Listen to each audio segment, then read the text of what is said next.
बुलेटिनची सुरुवात एका महत्त्वाच्या बातमीने आपण करूया। स्थानिक स्वराज्य संस्थांच्या निवडणुकीवर सामनातून रोखठोक समाचार घेण्यात आलाय। या राजकीय घडामोडींचं विश्लेषण करताना संजय राऊतांनी दस्तूरखोद ठाकरे बंधूंचे कान टोचलेले आहेत। त्यांच्या जळजळीत लेखातून भाजप, शिंदे सेना आणि अजितदादांच्या राष्ट्रवादीच्या विजयाचे तर महाविकास आघाडीच्या पराभवाचे विश्लेषण करण्यात आलेले आहे।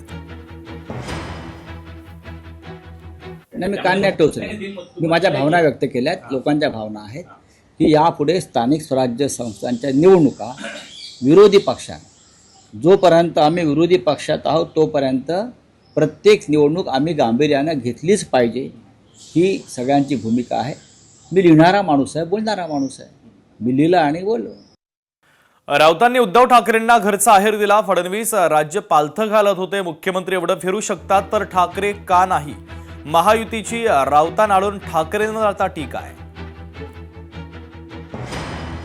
महाराष्ट्र पालथा घालण्यासाठी घरांच्या बाहेर निघायला लागतं ना। मुंबई पालथी घातली होती, काय झालं? मुंबईमध्ये सत्ता आली नाही, म्हणून संजय राजाराम राऊतला बोलीन की थोडं जरा शुद्धीत जेवढं लवकर येतील तेवढं बरं आहे। उशिरा सुचलेलं शहाणपण आहे।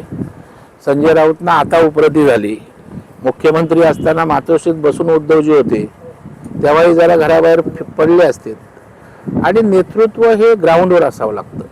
माननीय देवेंद्रजी फडणवीस साहेब मुख्यमंत्री आहेत, आज दिल्लीला आहेत, उद्या परभणीला आहेत, नांदेडला आहेत, दौरा करून आसामला जात आहेत। 24 तास ग्राउंडवर सभा घेणं, पडद्यामागे नियोजन करणं, यासाठी झोपून देऊन काम करायला लागतं। त्यांचं राजकारण पार्ट टाईम असतं। ह्यांना वाटलं की घराबाहेर पडणार, ह्यांना वाटलं तर 5 मिनिटं भेटणार।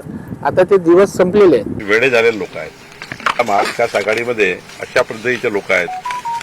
किती दिवस लाचारी सहन करणार आहे संजय राऊत, उद्धव ठाकरे? किती दिवस लाचारी सहन करणार आहे तुम्ही? काय ऐका नाही तुम्हाला की तुम्ही आता त्याला सारवा करताय? कशाला सारवा करताय? तुम्ही सांगा ना, तुम्हाला हे मान्य आहे म्हणून? तुम्हाला मान्य आहे ना संजय राऊतांनाही की छत्रपती शिवाजी महाराजांची बरोबरी टिपू सुलतानशी करतात आहे?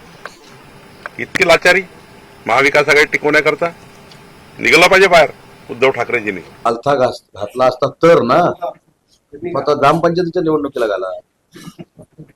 आता कुठच्याच निवडणुका राहिल्या नाहीत। काय विधानसभेची निवडणूक झाली त्यावेळी पालथा घातला असता तर 100 पैकी 50 आल्या असत्या।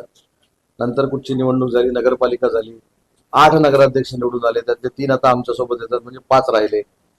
ते फिरले असते तर काहीतरी 15-1 आले असते असं त्यांचं म्हणणं आहे। नंतर महानगरपालिकेची निवडणुका झाली, त्याच्यामध्ये आम्ही 425 पर्यंत गेलो, ते 124 ला थांबले। तेव्हा फिरले असते तर महानगरपालिका निवडून आल्या असत्या। लोकशाही मराठी ऐका, पहा, जागरूक रहा।